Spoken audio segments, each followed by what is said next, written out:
አሁን ላይ ቀድሜ ባለማወቅ ከምጸጸትባቸው ነገሮች አንዱ ዳቦን ቤቴ ውስጥ አለመጋገሬ ነው። ሃይ ጋይስ እንዴት ናችሁ? ዛሬ ደግሞ በጣም ትንሽ ጊዜ የምትፈጅ የውሃ ዳቦ አሰራር ነው ማሳያችሁ። በጣም ነው የምትወዱት። ሞክሩትና እስቲ ኮሜንት ሴክሽን ላይ አሳውቁኝ። ለመስራት የሚያስፈልጋችሁ እርሾ፣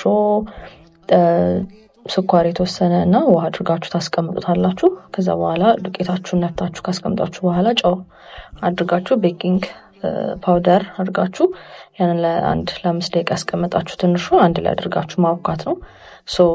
አብዛኞቻችሁ እንግዲህ ማያክሰው አለ ብዬ አላስብም። አዲስ ፖይንት ለዳቦ ዋናው ነገር በጣም መታሸቱ ነው። በደንብ ማሸት አለባችሁ። ቆንጆ ፍትፍት የሚል አይነት ቴክስቸር በኋላ ላይ ለማግኘት ዋናው ነገር ማሸት ነው።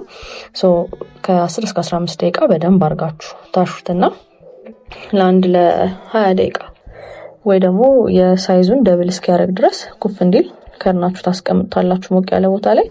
ከዛ በኋላ ምንሰራበትን ፓትራ ዘይት እናረግና ተወሰነ ዱቄት አድርጉበት እንዳይዝባችሁ። እንደዛ አድርጋችሁ ታስቀምጣላችሁ። አሁን እዚህ ጋር ኩፍ ብሎ ደርሶልናል ሊጡ። ጥቁር አዝሙድና የተወሰነ ድንብላል አድርጌያለሁ ዱቄቱን። ከዛ ፓትራችሁ ላይ በዚህ መልክ ታስቀምጡትና ትንሽ ኩፍ እስኪል ደግሞ ተጠብቁታላችሁ። ከላይ የተወሰነ ጥቁር አዝሙድ ጨምሬበታለሁ። ከዛ እኔ ተጠቀምኩት ድስት ትንሽ ክፍተት ስለነበረው በአልሙኒየም ፎይል እንደዚህ አድርጌ ሸፍኛለሁ እንፋሎቱ እንዳያወጣብኝ። ግጥም የሚል ድስት ካላችሁ ግን ይሄኛው ስቴፕ አስፈላጊ አይደለም። ከስር ውሃው እንዳይነካባችሁ ከፍ የምታደርግ ትንሽ እየቃት አድርጉና የፈላውን ውሃችሁን ጨምራችሁ ድስት ላይ እሳት ላይ ለ30 ደቂቃ ያክል ታበስሉታላችሁ።